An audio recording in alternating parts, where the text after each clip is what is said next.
Well, growing fallout tonight involving former Baltimore Mayor Catherine Pugh.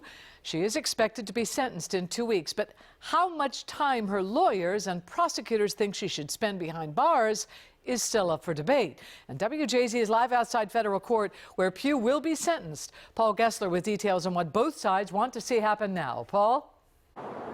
Well, Denise, as you know, yesterday, federal prosecutors filed their sentencing memorandum asking the judge for 57 months for Pugh, nearly 5 years. Today, Pugh's attorneys argue that 1 year and 1 day in prison would be appropriate.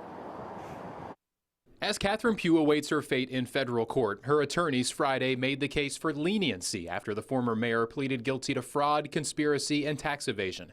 The pre-sentencing memo says Pugh is humbled, penitent, and remorseful. She acknowledges her criminal conduct, it continues, was serious and betrayed the values she spent a lifetime advocating and pursuing. They say a year in prison is enough. This after federal prosecutors filed their recommendation Thursday, arguing for nearly 5 years in prison for the significant breach in public trust.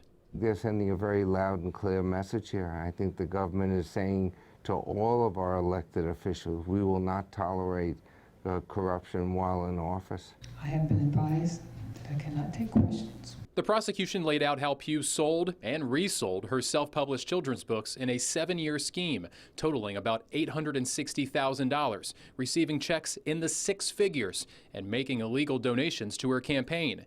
Her attorneys cited her work on the books as an example of her commitment to children, even posting pictures of her reading Healthy Holly to children. You're going to hear a very different side of all the good deeds that the mayor has done over her lifetime. Among that other side is testimony and letters from dozens of family and friends, including Kwesi Mfume and Morgan State President Dr. David Wilson. Pugh is a Morgan State graduate. Her attorneys said a 1 year and 1 day sentence, coupled with the loss of her entire career, the public dishonor, and serious economic loss that she has and will continue to suffer, would result in a significant punishment for Ms. Pugh's actions. Now, several pages of this memo from Pugh's attorneys are redacted, as you see here, highlighting the apparent psychological impact that this case has had on Pugh. She's scheduled to be sentenced here at federal court in 13 days. And that's where we're reporting live this evening. I'm Paul Gessler for WJZ.